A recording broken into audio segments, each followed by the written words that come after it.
Vous le savez, l'événement de la semaine, ça a déjà plus d'une semaine, c'est la coupe du monde. La coupe du monde. La France a très bien débuté, par 3 magnifiques buts. Il me tarde demain soir ou demain pendant la nuit, je ne sais plus, de voir la suite. Les Bleus font figure de favoris, mais ce qui m'a impressionné, c'est cette image, dans les infos, de voir les supporters qui ont bloqué Times Square, un des quartiers les plus, connus de New York. Et ils ont bloqué le quartier en chantant. Euh, Tout le monde savait qu'ils étaient français. Ils ont chanté la Marseillaise, ils ont porté haut nos couleurs, ils étaient joyeux, ils faisaient du bruit, et personne ne pouvait passer à côté en restant indifférent. En foot, il y a deux sortes de supporters. En tout cas, j'en vois deux aujourd'hui. Il y a ceux qui suivent les matchs, les qualifications, qui économisent toute l'année ou pendant 4 ans pour suivre la Coupe du Monde aux États-Unis. Et puis, il y a ceux qui, comme moi, ne s'intéressent à la Coupe du Monde que lors de à la France que lors de la Coupe du Monde, qui crient contre l'arbitre le jour des matchs et sont prêts à dégainer les critiques dès que les Français jouent mal. Voilà. Donc il y a les vrais supporters et puis il y a les autres. Alors moi, je suis dans les autres. Hein. Il y a un phénomène très spectaculaire, beaucoup plus qu'une Coupe du Monde qui a bouleversé notre monde il y a 2 millénaires. Pourtant, au départ, c'était juste un petit phénomène, circonscrit à une petite région. Cette révolution qui a commencé en Galilée avait un nom, la voix. Ça vous étonne, mais c'est le premier nom qu'on a donné à l'Église, la voix. Son leader, c'était pas Mbappé ou je ne sais quel autre, parce que maintenant les noms sont compliqués, hein, ça change à tous les matchs. Son nom, c'était Jésus. Petit à petit, ce phénomène, qui au départ était circonscrit à quelques villages, a pris de l'ampleur et s'est répandu dans tout le bassin méditerranéen pour finir à Rome et renverser, quelques siècles plus tard, toute la ville. De sorte que il y a eu beaucoup de problèmes à Rome dans ces temps-là. Aujourd'hui, bien que ce phénomène semble en déclin chez nous, dans la France, la fille aînée de l'Église, eh bien, des milliers de personnes deviennent encore des supporters de Jésus. Quel genre de supporters sommes-nous? Je vous propose de voir aujourd'hui pourquoi Jésus a eu tant de succès et quels sont ses supporters. C'est aussi simple que ça. C'est le programme d'aujourd'hui. Et on va le lire dans Marc. On va lire dans Marc qui va être Marc 3 qui va être projeté. Marc 3, les versets. Alors je suis dans Malachie, donc ça va pas. Marc 3, les versets 7 à 35, si je me souviens bien. Marc 3, versets 7 à 35, je le lis dans la seconde 21. Jésus se retira au bord du lac avec ses disciples, et une foule nombreuse le suivit. Venus de Galilée, de la Judée, de Jérusalem, de l'Idumée, de l'autre côté du Jourdain et des environs de Tyr et Sidon. Cette foule vint à lui car elle avait appris tout ce qu'il faisait. Il dit à ses disciples de tenir toujours à sa disposition une petite barque afin de ne pas être écrasés par la foule. En effet, comme il guérissait beaucoup de gens, tous ceux qui avaient des maladies se jetaient sur lui pour le toucher. Les esprits impurs, quand ils le voyaient, se prosternaient devant lui et s'écriaient « Tu es le Fils de Dieu !» Mais il leur recommandait très sévèrement de ne pas le faire connaître. Il monta ensuite sur la montagne et il appela ceux qu'il voulait. Et ils vinrent à lui. Il en établit 12, auxquels il donna le nom d'apôtres, pour qu'ils soient avec lui et pour les envoyer prêcher, avec le pouvoir de guérir les maladies et de chasser les démons. Voici les 12 qu'il établit. Simon, qu'il appela Pierre, Jacques, fils de Zébédée, et Jean, frère de Jacques, auquel il donna le nom de Boanerges, qui signifie fils du tonnerre. André, Philippe, Barthélemy, Matthieu, Thomas, Jacques, fils d'Alphée, Thaddée, Simon le Cananite et Judas l'Iscariote, qui trahit Jésus. Ils se rendirent à la maison et la foule se rassembla de nouveau, de sorte qu'ils ne pouvaient même pas prendre leur repas. Et lorsqu'ils l'apprirent, les membres de la famille de Jésus vinrent pour s'emparer de lui, car ils disaient « Il a perdu la raison ». Les spécialistes de la loi, qui étaient descendus de Jérusalem, disaient « Il a en lui Belzébul, c'est par le prince des démons qui chasse les démons ». Et Jésus les appela et leur dit, sous forme de parabole, comment Satan peut-il chasser Satan?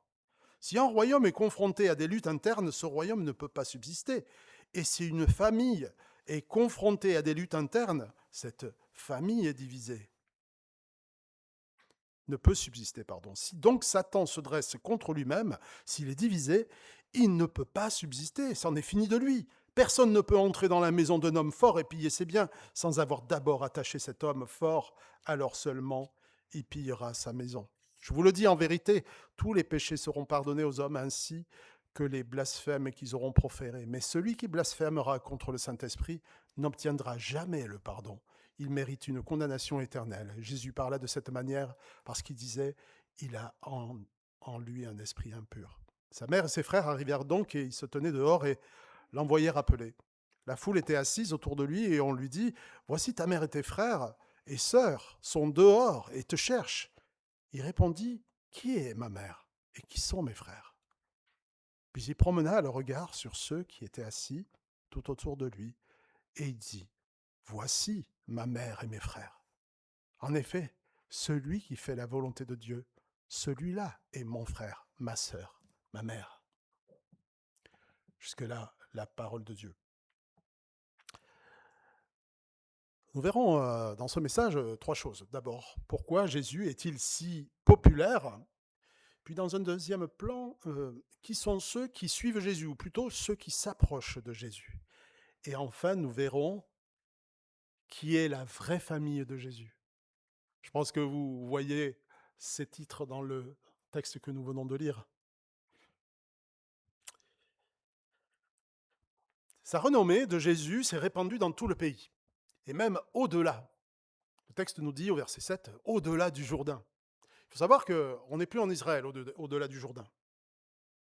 Jésus n'est plus seulement un rabbin juif. Les gens viennent de très très loin, des territoires non juifs. Mais pourquoi est-il si populaire? Les personnes accouraient en foule et certains se jetaient sur lui pour être guéris, au point qu'il a dû demander à ce qu'une barque soit toujours prête, au cas où, pour ne pas être écrasée. Ce détail nous donne un aperçu du désespoir de ces personnes touchées par la maladie. Les gens sont prêts à tout. Mais Marc ne nous dresse pas pour autant un portrait négatif de cette foule. C'est une foule qui a de grands besoins, tout comme les foules qui sont autour de nous aujourd'hui. C'est clairement parce que Jésus guérit les malades qu'une foule est venue à lui. Pas de formule magique, pas de rituel, pas de prière. Ce serait se prier lui-même. Les guérisons, elles sont spectaculaires, elles sont sans contestation possible. Les gens sont guéris et ne sont pas obligés de revenir à Jésus pour être reguéris ou parce qu'ils auraient eu une rechute. Jésus guérit tous ceux qui viennent à lui. Voilà le véritable guérisseur, pas celui qui essaie d'imiter. Voilà celui en qui est la vie, c'est Jésus. Et un détail surprend, c'est que des démoniaques se prosternaient devant lui. C'est très présent dans Marc, la démonologie. Pourquoi y en avait-il autant par rapport à notre époque, par exemple? Moi, quand je sors dans la rue, je ne vois pas des démoniaques partout. Peut-être se manifestait-il juste parce que Jésus était en train d'opérer un changement spirituel, invisible pour l'instant, mais un changement de taille. Il venait annoncer la défaite des forces spirituelles qui sont à l'œuvre dans ce monde. Il se manifestait à cause de la présence de Jésus parce que la plupart du temps, l'œuvre du diable, c'est de faire croire au fait qu'il n'est pas là, qu'il n'existe pas, et d'œuvrer secrètement dans la vie des gens sans jamais se manifester. Comme ça, les gens peuvent continuer à vivre tranquillement sans se tourner vers Jésus. Des esprits impurs se prosternaient devant lui. Ils reconnaissaient « Tu es le Fils de Dieu ». Et bien sûr, cette soumission, elle est forcée, puisque le propre des démons, c'est d'être en révolte contre Dieu. Mais devant Jésus, ils sont contraints de reconnaître son autorité et de l'adorer. Ce sont les seuls qui adorent vraiment Jésus. Et pourtant, ils sont condamnés. Jésus leur défendait de le faire. Et pourquoi? Peut-être pour 2 raisons. La première, c'est que Jésus ne voulait pas que son nom soit révélé par des esprits impurs. Il veut tirer louange des enfants du royaume, pas des esprits impurs. Et il montrait ainsi aussi qu'il avait autorité sur eux. Et peut-être une seconde, plus pragmatique. Jésus avait une mission à accomplir. Et cette confession des démons risquait de lui rendre la vie difficile. Parce que se dire le Fils de Dieu était un blasphème aux yeux des Juifs. Et tous ceux qui étaient en opposition contre lui pouvaient, et on le voit dans son ministère, pouvaient être définitivement contre lui. Parce que se dire Fils de Dieu, c'est un blasphème et ça fermait la porte à toute discussion. Mais pourquoi ces miracles? Jésus guérissait tous ceux qui venaient à lui. Et il en est de même un qui dut être amené par 4 amis sur un brancard. On le voit dans le chapitre précédent. Jésus a guéri tous ceux qui venaient à lui, mais Jésus n'avait pas pour mission de guérir tout le monde. Et on pourrait prouver à partir de la Bible que Jésus n'a pas guéri tous ceux qu'il a rencontrés. Ça, je ne vais pas faire la démonstration ici. Mais là où les Juifs, mais il venait, plutôt que de guérir tout le monde, il venait annoncer le royaume de Dieu. Voilà la mission de Jésus-Christ. Mais là où les Juifs attendaient une sorte de Messie, parce que les Juifs attendaient le royaume de Dieu, mais ils l'attendaient sur terre, et ils attendaient une sorte de Messie politique qui allait leur redonner la grandeur au peuple d'Israël. Ils allaient pouvoir à nouveau être les supporters de leur équipe. Mais Jésus annonçait un royaume spirituel dont il est roi et qui prend naissance dans les cœurs pour bouleverser les vies. Voilà le véritable programme politique qu'il faut pour notre monde. Un programme où quelqu'un propose de bouleverser les cœurs. Parce que c'est le cœur de l'homme qui a besoin d'être changé, pas les actions. Ce royaume s'est approché, nous disent les évangiles, parce que Jésus l'inaugure. Tous les hommes peuvent y entrer, et Jésus ne rejettera pas celui qui vient à lui. Ce royaume reste pour l'instant voilé. Moi, je ne vois pas le royaume ici, ou plutôt je le vois par la foi. Je crois qu'il y aura des personnes, et je l'espère tout le monde ici, nous nous réjouirons pour l'éternité, pour les siècles des siècles dans ce royaume. Mais la réalité aujourd'hui, c'est que je ne la vois pas, et personne ne peut la voir.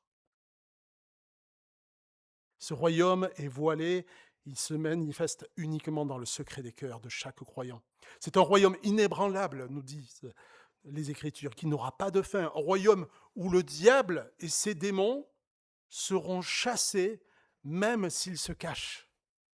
Un royaume où toute maladie aura disparu. Les larmes seront effacées de tous les visages et le mal, sous toutes ses formes, ne sera plus.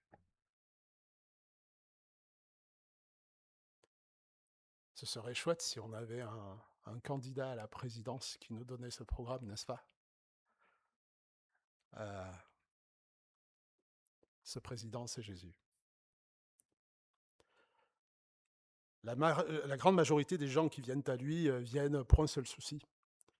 Légitime, mais ils veulent juste améliorer leur présent. Et s'il n'y avait que ces miracles et ces guérisons, ces événements qui sont arrivés il y a 2000 ans, eh bien, ce que nous racontons n'aurait pas plus d'importance que la prochaine Coupe du Monde qu'on oubliera, surtout si la France perd. On l'oubliera très très vite. Dans 100 ans, on ne parlera plus de la Coupe du Monde de 2026, et même peut-être bien avant. Par contre, on parle toujours de la venue de Jésus, 2000 ans après.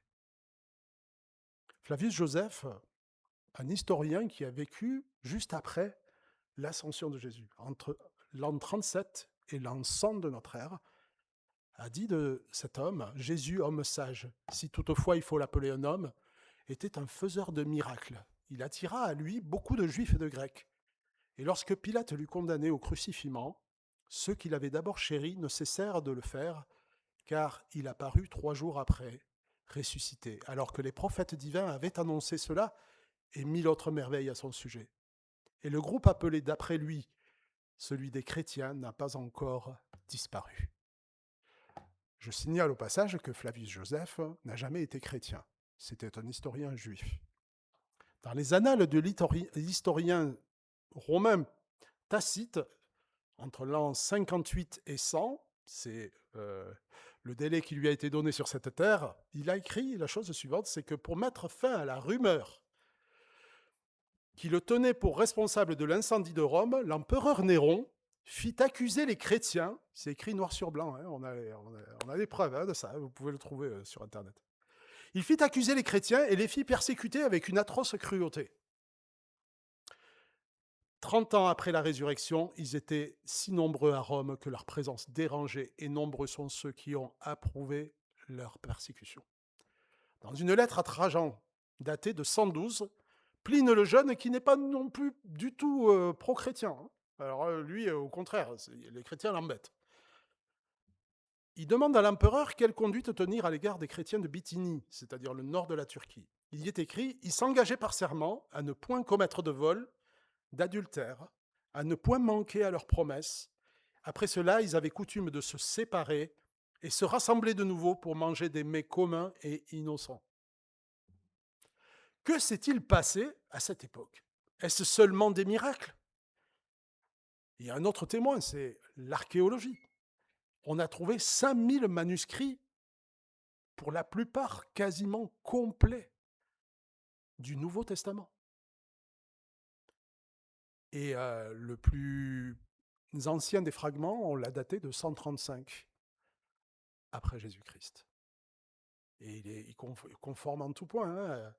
Plus de 5000 manuscrits. Je ne parle pas des fragments, hein, parce que là, je parle que des manuscrits complets.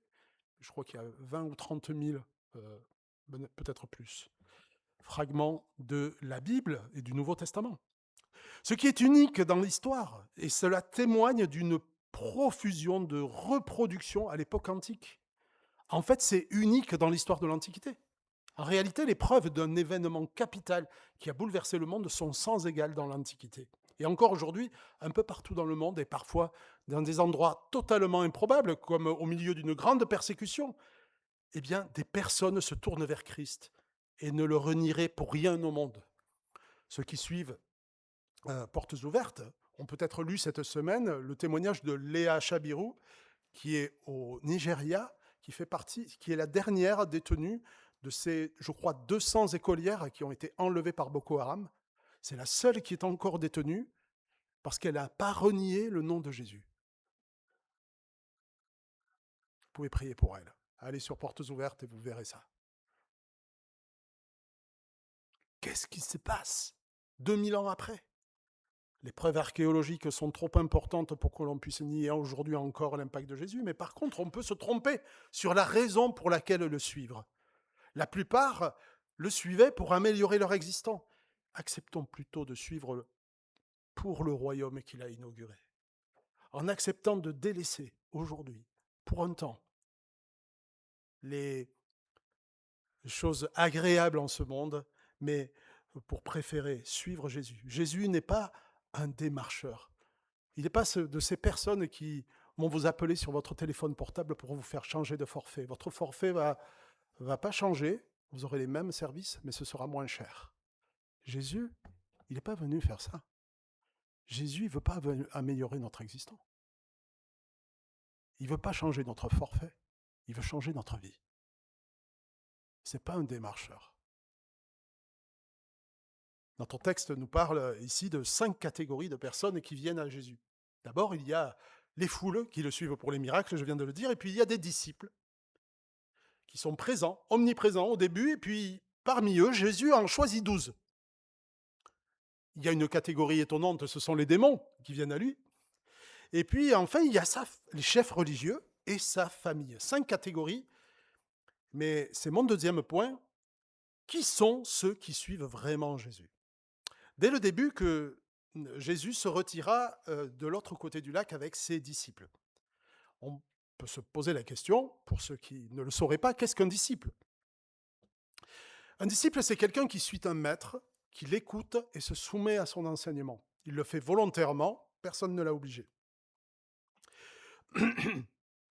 À plusieurs reprises, Jésus a demandé à des personnes de le suivre, mais certains n'étaient pas prêts à tout abandonner et d'autres n'étaient pas prêts à renoncer au confort ou à leur famille.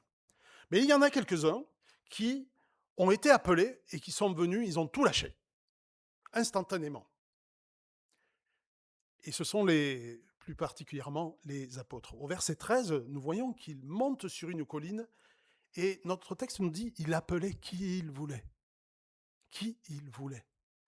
Ce n'est pas ceux qui le voulaient qui allaient vers lui, c'est lui qui les appelle.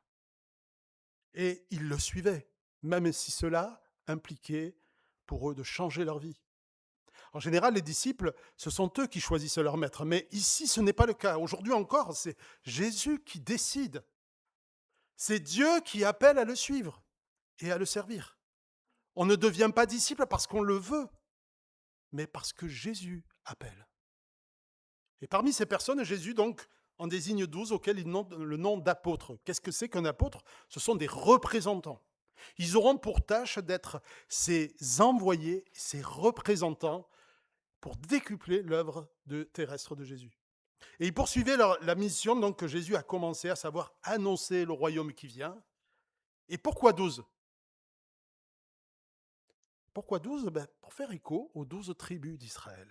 Il semble que le royaume que Jésus annonce et inaugure est en même temps une continuité de l'ancien peuple de Dieu et en même temps une rupture avec le peuple d'Israël, avec ce que le peuple d'Israël représentait. C'était l'ombre des choses à venir. La nouvelle communauté du Messie, elle va être fondée sur, non pas à partir de 12 tribus, mais à partir de 12 apôtres. Et ce qui frappe, c'est qu'ils ne sont pas pris parmi les religieux, ils ne sont pas pris parmi les théologiens juifs, ni les sachants. Jésus choisit des personnes simples, sans instruction. Personne ne peut dire « Ah, mais moi, je n'ai pas fait d'études, je ne peux pas suivre Jésus. » Parce qu'en fait, ils sont parfaitement le contre-exemple. Pourquoi Jésus choisit de telles personnes? Eh bien, peut-être pour qu'ils ne soient pas brouillés par la religiosité des maîtres de la loi, mais plus vraisemblablement parce que Dieu veut se glorifier avec des personnes auxquelles personne ne croit. Dieu se glorifie avec des losers, mes amis. Donc si vous vous sentez loser, vous êtes qualifié. Vous pouvez aller plus loin. Dieu veut se glorifier avec des personnes en qui personne ne croit. Et c'est un des grands thèmes de la Bible. Le texte de Marc nous dit qu'ils devaient être constamment avec lui. Pourquoi? Parce que pendant 3 ans, Jésus va les enseigner, plus particulièrement sur le royaume à venir. Ils vont expérimenter ce royaume et il va les envoyer vivre la même mission que lui, annoncer la bonne nouvelle, et pour cela, il leur délègue ses propres pouvoirs, une partie de son autorité, pour guérir les maladies et pour chasser les démons. Pour montrer que l'autorité du royaume de Dieu, elle est supérieure à l'autorité de Satan et de ses serviteurs. Je passe sur la personnalité des 12. On pourrait parler encore pendant 50 minutes, mais il faut raccourcir. Mais le sujet est très intéressant. Il y a tellement à dire sur ces apôtres. Ils sont tous pathétiques en fait. Et ils sont présentés ainsi par Marc. Non pas pour se moquer, mais pour dire, regardez, c'est des gens comme vous. C'est des gens comme moi. Marc lui-même ne se sent pas supérieur. Alors, ce que je note, c'est que Jésus, et qu'il faut bien voir, bien appuyer, c'est que Jésus a aussi choisi, verset 19, Judas Iscariote, qui le trahit. Jésus sait très bien pourquoi il a aussi choisi Judas. C'est afin que les œuvres de Dieu soient accomplies. Mais c'est pour nous aussi un enseignement qui démontre que même parmi les plus proches, même parmi le peuple de Dieu visible, il peut y avoir de faux disciples. Mais personne ne peut le voir à l'avance. Je pense que ça finit par se révéler à un moment ou à un autre. Mais c'est très difficile à voir. Les apôtres ne l'ont pas vu. Une autre catégorie suit Jésus. Ce sont les maîtres de la loi, les religieux qui enseignaient le peuple. Autrement dit, les théologiens de l'époque. Tous étaient frappés de son enseignement car il avait beaucoup d'autorité. Et encore aujourd'hui, les religieux juifs attendent un Messie comme c'était le cas pour eux. Ils auraient dû donc accueillir Jésus avec beaucoup d'empressement. Mais Jésus s'est heurté à leur intransigeance, leur jalousie, car le peuple se ralliait plus volontiers à sa cause. Puisque son enseignement ne suivait pas le leur, son autorité sur les démons et la maladie ne pouvait venir de Dieu. Et c'est pourquoi ils ont dit au verset 22, « Il est sous l'emprise de Belzébul. » C'est par le pouvoir du chef des démons qu'il chasse des démons. J'aurais beaucoup de choses à dire sur le blasphème contre le Saint-Esprit, mais je vous renvoie à la chaîne YouTube. On en a parlé il y a 3 semaines, de manière assez détaillée, et je me suis servi de ce texte, ou en tout cas du texte parallèle de Matthieu. Donc vous pourrez lire ce dont il s'agit, mais le blasphème contre le Saint-Esprit, c'est une intransigeance et une volonté de ne pas reconnaître la vérité alors qu'on a les preuves manifestes sous les yeux, et une volonté répétée et répétée, jusqu'au point où Dieu, où la personne cesse de s'endurcir, mais c'est Dieu qui l'endurcit. Voilà, je t'abandonne, tu n'es plus interpellé. Et une personne qui a commis le blasphème contre le Saint-Esprit, je le crois, ne se pose même plus la question si elle l'a commis ou pas. Tant que vous vous posez la question, alors vous ne l'avez pas commis. En tout cas, les chrétiens ne l'ont pas commis. Donc ces religieux, ceux qui auraient dû accueillir Jésus, ont même accusé de servir le diable, que Jésus venait justement lier. Cette incrédulité faisait passer Jésus pour son propre ennemi. Elle témoigne d'un endurcissement, d'une malhonnêteté intellectuelle qui nous appartient, un chemin qui nous appartient de ne pas suivre. Et puis il y a les démons dans ces personnes qui s'approchent de Jésus. C'est sans doute eux les mieux éclairés. C'est sans doute eux qui rendent le mieux gloire à Dieu. Ils confessent tuer le Fils de Dieu et ils se prosternent devant lui. Et pourtant, cela n'enlève rien à leur condamnation. Jacques disait, « Tu crois qu'il n'y a qu'un seul Dieu ?» Mais le diable le croit aussi, les démons le croient aussi, et ils tremblent. Marc prend soin de nous décrire les différentes catégories de gens qui viennent à Jésus, et ce n'est pas un hasard, c'est afin que nous réfléchissions à quelle catégorie nous appartenons. Des foules entières le suivent pour les miracles. Les spécialistes de la loi avaient une certaine jalousie et ils voulaient se prouver qu'ils sont dans le vrai, mais une seule catégorie suit Jésus pour de bonnes raisons. Ceux que Jésus appelle. Et Jésus nous appelle à être de vrais disciples. Et cela signifie essentiellement pour chacun d'entre nous, chers amis, de nous mettre à l'école du Maître. Comment pouvons-nous le faire aujourd'hui, qui n'est pas présent? Mais nous le dirons et redirons sans cesse. C'est par la lecture de sa parole, par la méditation des Écritures et par la prière. Certains le suivent pour les miracles ou pour qu'il améliore leur existence. D'autres viennent sûrs de leur orthodoxie dans les églises, mais ne suivent pas le Maître. Certains même font du mal à l'intérieur de l'Église, comme les maîtres de la loi ont fait du mal au peuple de Dieu et l'ont empêché de croire. Jésus n'est pas venu pour améliorer notre existence, mais pour changer notre vie, la remplir au-delà de ce que nous pouvons imaginer. Donc la question que je pose, c'est quel maître passons-nous le plus de temps à écouter, chers amis, dans nos vies? Quel est le maître que nous passons le plus de temps, au pied duquel nous passons le plus de temps? Mieux vaut que la question pique aujourd'hui nos oreilles. Nous avons en réalité un grand privilège, celui d'être appelés à poursuivre la mission que le Seigneur nous a donnée à la suite des apôtres. Jésus choisit encore aujourd'hui, et je suis convaincu que même si ça n'a pas de fruit à la fin de ce culte, Jésus appelle des gens aujourd'hui à le suivre. Jésus, je le sais que la personne le sait. Je le sais que vous le savez. Jésus appelle des gens à le suivre aujourd'hui. Que celui qui entend sa voix n'endurcisse pas son cœur. On ne peut pas résister au Seigneur. Au pire, c'est une perte de temps. Au mieux, c'est une perte de temps. Personne n'est appelé à rester en deçà de la mission qu'il a reçue du Seigneur. Nous ne sommes pas appelés à regarder les autres se débattre sur le chemin tout en protégeant notre vie, en la balisant. C'est en marchant que nous apprenons, pas en observant de loin. Donc soyons des marcheurs. Voilà pour ce deuxième point et les différentes catégories. Alors, il y a une autre catégorie que je n'ai pas mentionnée. Sa famille. Et oui, Jésus a une famille. Peut-être que certains l'apprennent aujourd'hui.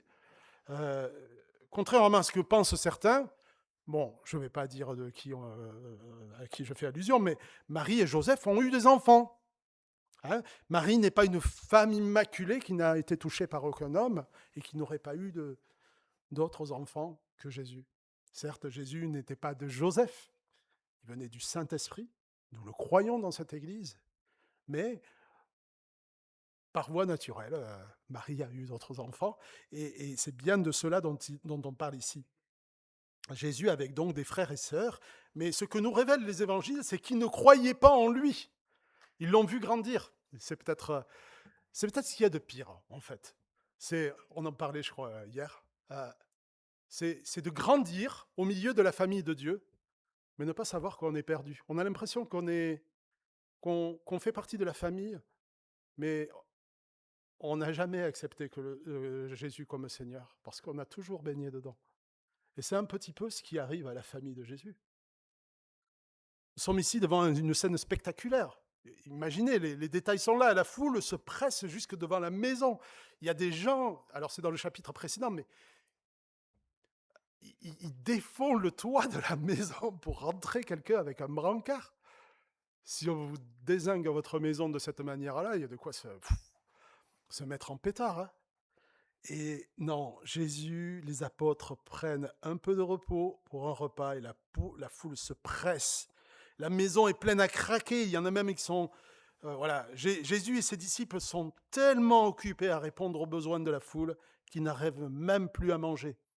Ils se donnent corps et âme pour leur maître, ils se sacrifient avec lui et ils souffrent avec lui. Et dehors, la famille de Jésus, elle n'entre pas. Et là, il y a quelque chose. Tu es dedans ou tu es dehors.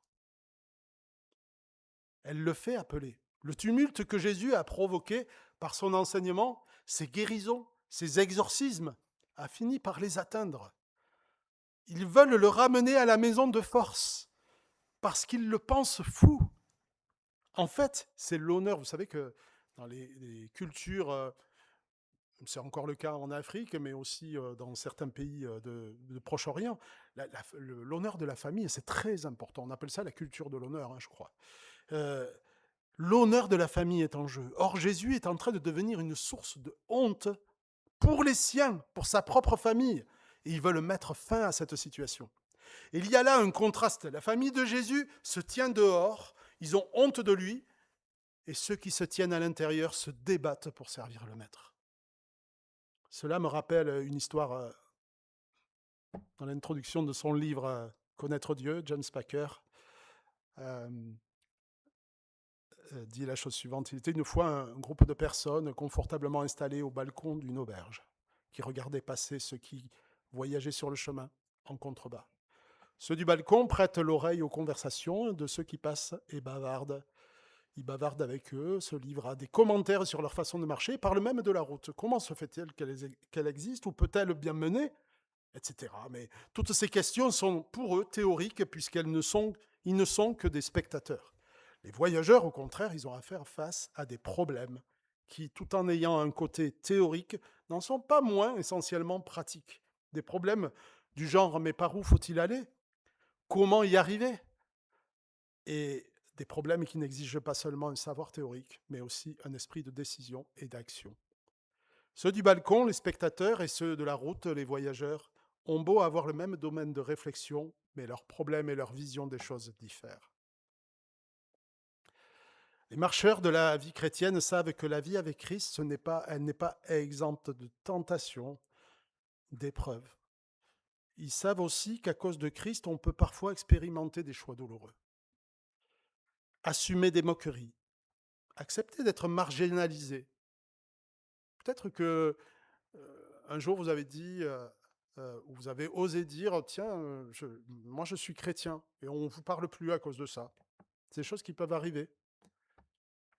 Moi j'essaie de dire, on me demande quel métier je fais. Pasteur. Ah ouais, super. Ah ouais. Ah. Je me dis, waouh, on va avoir une discussion. Et après, les gens me croisent et ils me parlent même plus. Ils me disent même plus bonjour. Alors, j'ai arrêté d'avoir honte, hein, mais c'est étonnant. Heureusement, tout le monde n'est pas comme ça, hein, bien entendu, et il n'y a pas de moquerie derrière tout ça. Mais il faut assumer parfois aussi euh, d'être marginalisé à cause du choix de suivre Jésus. On pourrait en avoir honte, mais plutôt que d'avoir honte, on préfère marcher, car ce que l'on perd, c'est-à-dire le respect, la réputation, le succès, le temps libre, ce n'est rien en comparaison à la nouvelle vie qu'on a reçue de Jésus. Ce n'est rien. Ça ne pèse pas du tout dans la balance.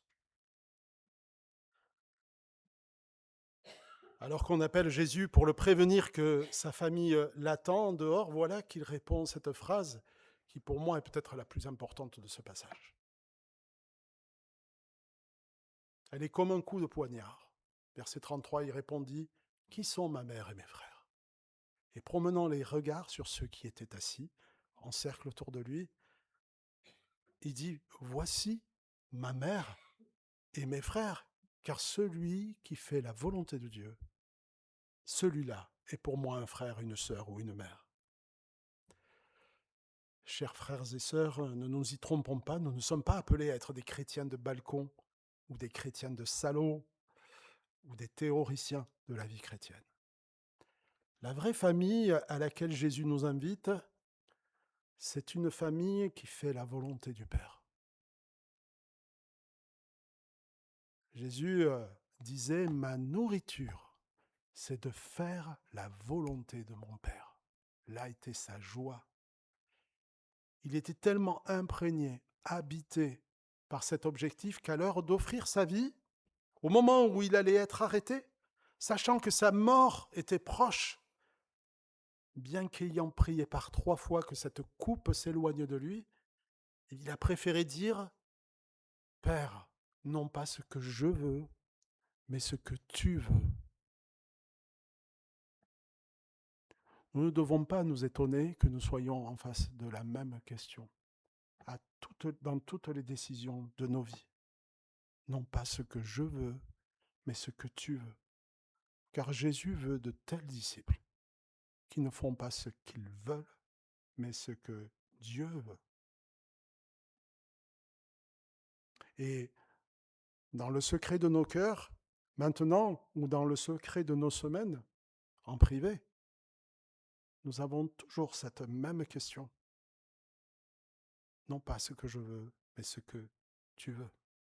Jésus a donné sa vie pour ses frères et ses sœurs, ceux qu'il aime. Il a donné sa vie. Connaissez-vous des gens qui donnent leur vie pour eux? Moi, je me dis, mais je suis prêt à donner ma vie pour mes enfants. Mais pourquoi? Parce que je les aime. L'amour est prêt à donner sa vie pour ses amis. Puisque nous avons un tel Sauveur qui n'a pas renoncé à offrir sa vie pour faire la volonté du Père, marchons à sa suite. Que les circonstances soient favorables ou non. Que notre nourriture, notre pain quotidien soit de faire la volonté du Père. Et quand bien même nous n'y arriverions pas, merci pour ce rappel de la grâce de Jésus, parce que nous n'y arriverons pas. Mais nous n'y arriverons pas ne veut pas dire que nous en sommes exempts, que nous n'avons pas à suivre ce chemin-là. C'est le chemin que nous devons suivre. Nous sommes sauvés, mais la grâce, c'est justement de pouvoir suivre ce chemin. C'est ça la grâce. C'est pas simplement d'attendre que Jésus est mort pour moi et Restons sur le balcon, c'est tellement plus sûr. Que nous soyons trouvés fidèles à cette tâche, celle de vouloir faire la volonté de notre Père, celle de faire la volonté de Dieu, afin de ne pas avoir honte au jour où nous nous tiendrons devant lui. Que le Seigneur vous bénisse